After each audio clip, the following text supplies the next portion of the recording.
अवधूत चिंतन श्री गुरुदेव दत्त. माझ्या सर्व साधक बंधू भगिनींना, आपण परमपूज्य मामासाहेब देशपांडे महाराजांच्या पुस्तक लिखित येई जे पश्चिमेची या घरा या पुस्तकाचं वाचन करत आहोत. वामनराज प्रकाशनचे असे अनेक पुस्तकं आहेत की ते किती वेळा वाचले तरी ते मनाला समाधान होत नाही. त्यापैकी हे पुस्तक आहे. काल आपण होने वाले लेने देने की नहीं है, पाने होने की बात है, हे इथपर्यंत आपण आलो होतो.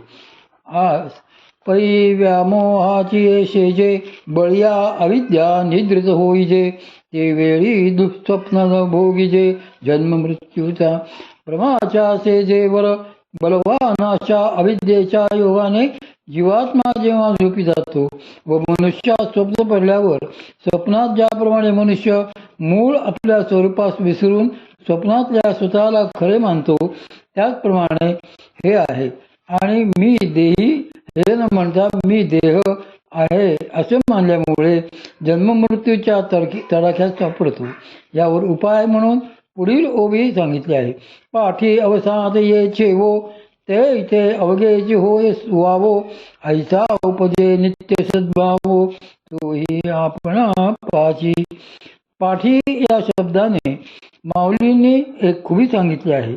स्वप्नात जोपर्यंत आनंद असतो तोपर्यंत स्वप्न चालू असते, परंतु दुःख सुरू होताच जागृती येते. त्याच न्यायाने देहतादात्म्य झाल्यामुळे सुख व दुःख प्राप्त होते आणि जोपर्यंत सुख होते तोपर्यंत काही नाही. परंतु दुःख सुरू झाले की मनुष्य मार्ग शोधू लागतो. त्यावेळी त्याच्या पूर्वपुण्याईने त्या श्री गुरु भेटतात व तो स्वतःच्या मूळ स्वरूपाविषयी जी निद्रा लागली होती त्यातून जागृत होतो.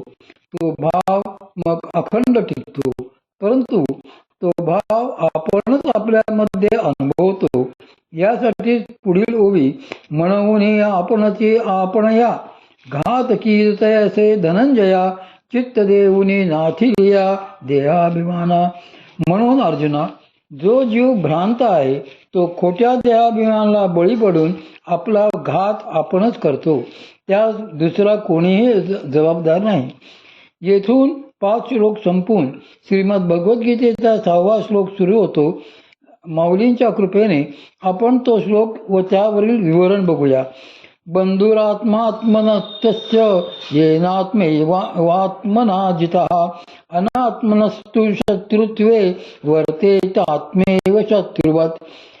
ज्याने आत्म्याच्या साह्यानेच आत्मा जिंकला त्याच्या आत्म्याचा बंधू म्हणजे हितकर्ता त्याचा आत्माच होय.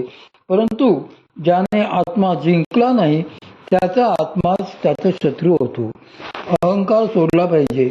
हा विचारुनी अहंकार सांडिजे, मग असतीच वस्तू होईजे, तरी आपली स्वस्ती सहजे आपण केली. हा या शब्दाचा अर्थ 17वी ओवी पाहिल्याने कळेल. ती मागील विवरणात आली आहे. हा पुढील शब्द आहे. हा विचारुनी अहंकार सांडिजे. आता विचारुनी याचा अर्थ कोणातरी अनुभवी थोर संत महात्मे यांना विचारावे असा आहे. परिप्रश्ने सेवया ते गा ज्ञान पै बळवे, जरी मनी आधी जाणावे, जरी संता ते बजावे सर्वस्वेसी. जे ज्ञानाचा कुरठा तेच सेवा हा दारिवंठा, तो स्वाधीन करीती सुबठा ओळगोने, तरी तन मन जीवे चरणाशी लागावे आणि अगरवता करावे दास्य सकळ. मग अपेक्षित जे आपुले तेही सांगतील पुसिले, जे अंतःकरण बोधले संकल्पानये. अर्थात त्यांना विचारल्यावर ते आपण आपल्या देहालाच मी म्हणून व त्याबद्दल अंतःकरणात जो अहंकार घट्ट धरून बसतो तो कसा सांडाव्याचा याची किमया दाखवतील. मग या शब्दाचा अर्थ त्यांनी किमया दाखवल्यावर ते आपणाकडून अभ्यास करून घेतील आणि मग असतीच वस्तू म्हणजे असलेली वस्तू म्हणजे ब्रह्म होईजे म्हणजे आपोआप अनुभवास येईल. ज्याप्रमाणे मी व सूर्य यांच्यामध्ये ढग आडवा आला तर मला सूर्यदर्शन होत नाही, पण जर तो ढग बाजूला झाला तर सूर्यदर्शन होते, कारण त्यात सूर्य नवीन बनवायला नसतो. तसे आता हे कसे घडते यासाठी खालची ओवी सांगतात. ये रवी कोश कीटकाचिया परी तो आपण आया आपण वैरी जो आत्मबुद्धी शरीरी चारू स्थळी. कोश कीटकाचा दृष्टांत यासाठी माऊलींनी फारच बहारीचे उदाहरण दिले आहे. कोश कीटक म्हणजे रेशमाचा किडा.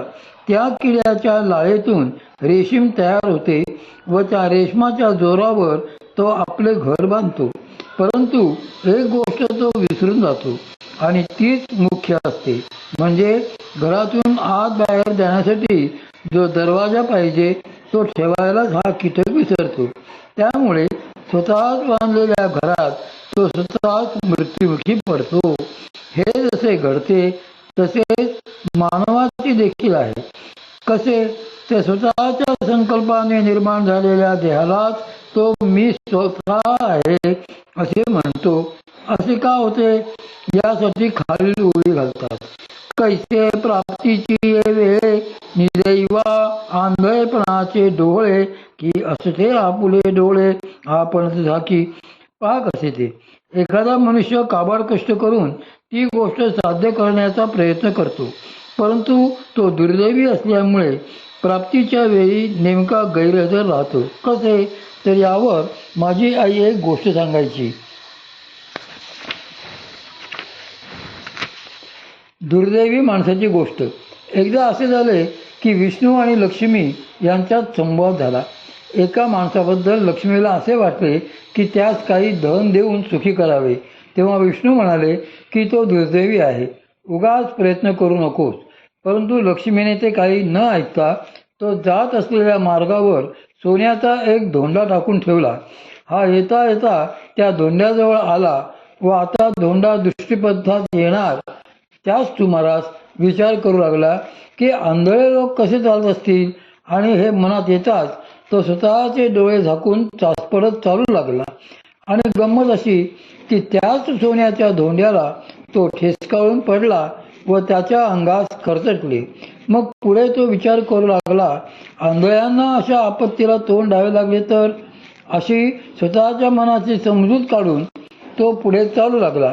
मागून एक दैववान मनुष्य आला व तो सोन्याचा धोंडा बघून व गाठोड्यात बांधून मनात देवाला नमस्कार करून निघून गेला. याच उदाहरणाप्रमाणे माऊली म्हणतात की अनेक योनीतून हा फिरून आला आणि ज्या जन्मात ईश्वर प्राप्ती होते तो मानव जन्मही आला, तर नेमके त्याच वेळी त्याने आपले ज्ञान नेत्र झाकले व त्यामुळे मनुष्य जन्मात जे सार्थक व्हायचे ते न होता तो पुन्हा जन्म मरणाच्या फेऱ्यात सापडला. असे का होते हे समजण्यासाठी पुढील ओळी पहा. का कवण एक भ्रमलेपणे मी तो नव्हे गाथो चोरलो म्हणे, ऐसा जातीला छंद अंतःकरणे घेऊन ठाके. भ्रमिष्ठाची गोष्ट. एक भ्रमिष्ठ मनुष्य होता. तो घराबाहेर जाण्यास भीत असे आणि त्याला त्याचे कारण विचारता मी बाहेर गेलो आणि चोरला गेलो तर, असे तो म्हणे. लोक त्याला हसत, परंतु त्याचा भ्रम नाहीसा करावा म्हणून त्याच्या बायकोने एक युक्ती योजली. ती अशी, घरात कुलधर्म आहे, ती स्वतः सोहळ्यात आहे, तिला बाहेर जायचे नाही. अशा वेळी तिने त्या आपल्या नवऱ्याला सांगितले की आपण बाजारात जा व गूळ घेऊन या. तेव्हा त्याने आपला नेहमीचा खाक्या चालू केला. आपण चोरीला गेलो तर? ती म्हणाली, हे पहा, मी आपल्या पायाला काळा दोरा बांधते, त्या दोऱ्याकडे पाहत चला. तो दोरा असला की तुम्ही आहात. ते त्यास पटून तो निघाला. परंतु झाले काय की हिने दोरा बांधताना हिचा हात तेलाचा होता. तो न धुताच तिने त्याला दोरा बांधून आसूड गाठ बांधली व तो दुकानात गेला वाण्याला पैसे देऊन गूळ घेण्याच्या गडबडीत तेथे एक गावठी कुत्रे होते. त्यास तेलाचा वास आला. काय आहे ते पाहण्यासाठी त्या दोऱ्याचे टोक कुत्र्याने ओढले. ती आसूर गाठ असल्यामुळे दोरा सुटून आला. त्याने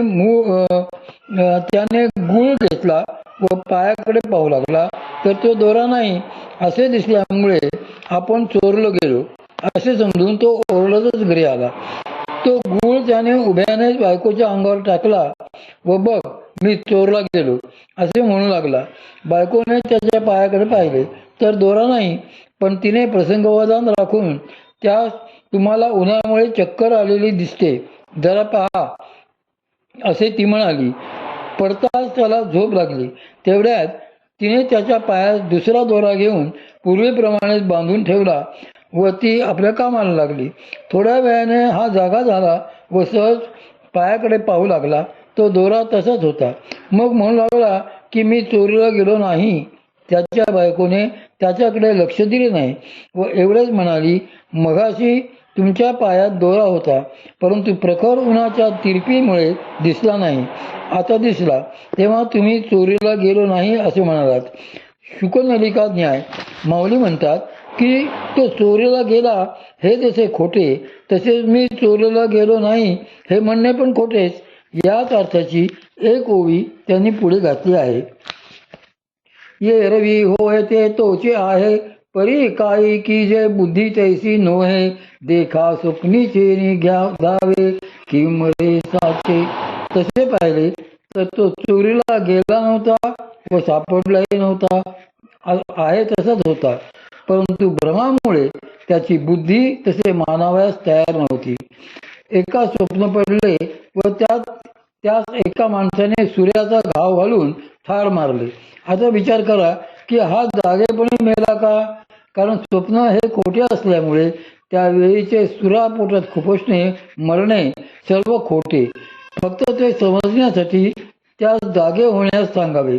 यासाठी वेदांत शास्त्रात शुकनलिका न्याय या नावाचा एक प्रसिद्ध न्याय आहे. त्यावर माऊलींची ओवी खाली देत आहे. जैसे ते शुकाचे अंग भारे, नलिका भोविली एरी मोहरे, तरी तेने उडावे परिणपुरे मन शंका. हे उद्या पाहूया. अवधूत चिंतन श्री गुरुदेव दत्त.